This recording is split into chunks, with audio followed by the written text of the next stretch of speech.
கடைசியாக வந்த ஸ்பைடர்மேன் படமான ஸ்பைடர்மேன் நோ வே ஹோமில் டாக்டர் ஸ்ட்ரேஞ்ச் போட்ட ஒரு ஸ்பெல்லால் பீட்டர் பார்க்கர் தான் ஸ்பைடர்மேன் அப்படின்றத எல்லாருமே மறந்துடுறாங்க. அது நடந்து ஒரு 4 வருஷத்துக்கு அப்புறமா இந்த படத்தோட கதை ஸ்டார்ட் ஆகுது.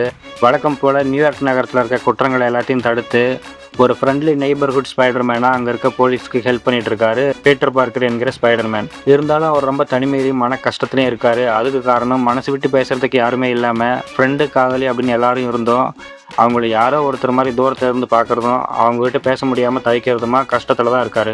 அதே சமயத்தில் அவர் உடம்புல இருக்கிற ஸ்பைடர் பவர் எல்லாமே அளவுக்கு அதிகமாக அவரால் கண்ட்ரோல் பண்ண முடியாத அளவுக்கு இயங்க ஆரம்பிச்சிருது. அந்த பவர்ஸ் எல்லாம் எப்படி கண்ட்ரோல் பண்ணுறது அப்படின்னு தெரியாமல் முழிக்கிறாரு. ஒரு நாள் டிபார்ட்மெண்ட் ஆஃப் டேமேஜ் கண்ட்ரோல் அப்படின்ற போலீஸ் அலுவலகத்தை பீரங்கி வண்டியால் யாரோ தாக்குதல் நடத்துகிறாங்க. ஸ்பைடர்மேன் அங்கே போய் அதை தடுத்து அந்த பீரங்கி வண்டியை ஓட்டிட்டு வந்தது யார் அப்படின்னு பார்த்தா ஒரு பாட்டி தான். ஸ்பைடர்மேனுக்கு அதிர்ச்சியாக இருக்குது. ஆனால் அந்த பாட்டி அதை பண்ணல, எங்கேயோ இருந்து யாரோ ஒருத்தர் இதை பண்ணுறாங்க அப்படின்றது தெரிஞ்சுக்கிறான். அந்த எங்கேயோ இருக்க யாரோ ஒருத்தர் யார், அவங்க ஏன் இதெல்லாம் பண்ணுறாங்க. ஸ்பைடர்மேன் தன்னோட பவர்ஸ் எல்லாம் கண்ட்ரோல் பண்ண கற்றுக்கிட்டானா, தன்னோட ஃப்ரெண்டுக்கும் காதலிக்கும் அவன் தான் ஸ்பைடர்மேன் அப்படின்ற உண்மையை சொன்னானா இல்லையா அப்படின்றதான் இந்த படத்தோட கதை. ஹோம் ட்ரையாலஜின்னு சொல்கிற இதுக்கு முன்னாடி வந்த 3 ஸ்பைடர்மேன் படங்களை டைரக்ட் பண்ண டைரக்டர் இந்த படத்தை டைரக்ட் பண்ணல.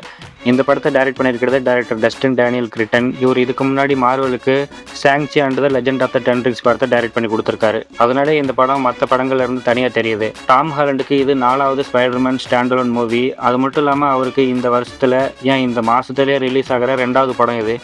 ஏன்னா இப்போ தான் ரீசெண்டாக ஒடிசி படம் அவரோட நடிப்பில் ரிலீஸ் ஆகிருந்தது. அடுத்தடுத்து 2 பிளாக் பஸ்டர் படங்களில் நடித்த அந்த கான்ஃபிடென்ஸும் சந்தோஷமும் அப்படியே ஸ்க்ரீனில் தெரியுது. அவர் ரொம்ப நல்லா நடிச்சிருக்காரு. முக்கியமாக ஜந்தையாவும் ஜந்தையோட பாய் ஃப்ரெண்டும் கிஸ் பண்ணுறதை பார்த்துட்டு ஃபீல் பண்ணுற சீன்லையும் மிஸ்ஸஸ் ஸ்பைடர்மேன் யாராவது இருக்காங்களா அப்படின்னு ஜந்தையா கேட்கும்போது வெக்கப்படுற இடத்துலையும் ரொம்ப நல்லாவே நடிச்சிருக்காரு. ஜந்தையாவுக்கு இதில் ஸ்க்ரீன் ப்ரெசன்ஸ் கம்மி தான். கொடுத்த ஸ்க்ரீனில் அவங்களும் நல்லா பர்ஃபார்ம் பண்ணியிருக்காங்க. ஒரு ஸ்டாண்டலோன் ஹல்க் படம் எப்போ வரும் அப்படின்னு ஹல்க் ஃபேன்ஸ் எல்லாம் வெயிட் பண்ணிட்டு இருக்கும்போது ஹல்கை இந்த படத்தில் ஒரே ஒரு ஃபைட் சீனுக்கு மட்டும்தான் யூஸ் பண்ணியிருக்காங்க. அவர் கூட பரவாயில்ல, கரண்ட் பிளாக் விடோவாக இருக்கிற எலினா பிலோவை கூட்டிகிட்டு வந்து ஒரு 2 சீனுக்கு மட்டுமே காமெடி பண்ணி விட்டுருக்குறாங்க. பிளாக் விடோ ஃபேன்ஸ் சார்பாக மார்வலுக்கு வன்மையான கண்டனங்கள். இவங்களை தவிர ஸ்பைடர்மேனோட அதிகமாக ஸ்க்ரீன் ஷேர் பண்ணிக்கிறது பனிஷர் கேரக்டர் தான். பனிஷருக்கும் ஸ்பைடர்மேனுக்கும் நடுவில் கெமிஸ்ட்ரி நல்லா ஒர்க் அவுட் ஆகிருக்கு. அவங்க 2 பேருக்கு நடுவில் நடக்கிற கான்வர்சேஷன்ஸ் எல்லாமே ரசிக்கிற வகையில் இருக்குது. அங்கங்கே வர ஒன்லைன் காமெடியும் சூப்பராகவே இருக்குது. இவங்க எல்லாரை விடவும் இந்த படத்தில் நம்மளை அதிகமாக சர்ப்ரைஸ் பண்ணுறது நெகட்டிவ் ரோல் பண்ணியிருக்கிறவங்க தான். அவங்க இந்த படத்தோட ட்ரெய்லரில் ரிவீல் பண்ணவே இல்லை. ஏன்னா இந்த படத்தோட ட்ரெய்லரை பார்க்கும்போது ஸ்கார்பியன் தான் மெயின் நெகட்டிவ் வில்லன் அப்படின்ற மாதிரி காட்டியிருப்பாங்க. ஆனால் படத்தில் மெயின் வில்லனாக நடிச்சிருக்கிறது வேற ஒரு கேரக்டர். அவங்க ஒரு நல்ல காஸ்டிங். அவங்க படத்தில் என்ட்ரி ஆகும்போது தியேட்டரில் விசில் பறக்குது.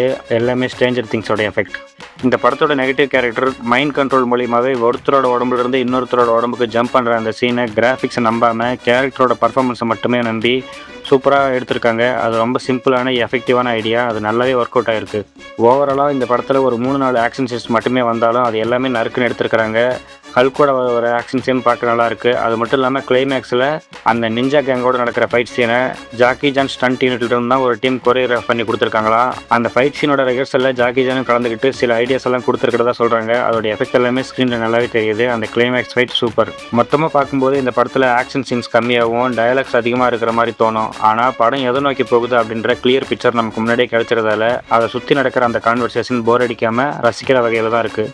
இதுக்கு முன்னாடி வந்த ஸ்பைடர்மேன் படங்கள் உங்களுக்கு பிடிச்சிருந்தது அப்படின்னா இந்த படம் உங்களுக்கு கண்டிப்பாக பிடிக்கும். நீங்கள் மார்வல் ஃபேனாக இருந்தீங்க அப்படின்னா இந்த படத்தை மிஸ் பண்ணாமல் பாருங்கள். ஜென்ரல் ஆடியன்ஸாக இருந்தீங்கன்னா இதுக்கு முன்னாடி வந்து நோ வே ஹோம் படத்தை பார்த்துட்டு இந்த படத்தை பார்த்தீங்கன்னா இதில் வரக்கூடிய எமோஷன் உங்களுக்கு ஈஸியாகவே கனெக்ட் ஆகும். இந்த படம் இப்போ தமிழ் டப்பிங்கில் தியேட்டரில் ரிலீஸ் ஆகியிருக்கு. வாய்ப்பு இருக்கவங்க பாருங்கள். பார்த்துட்டு உங்களோட படத்தை பற்றின கருத்துக்கள் என்ன அப்படின்றத கமெண்ட்ஸில் சொல்லுங்கள். அங்கே நான் உங்களுக்காக காத்திருப்பேன்.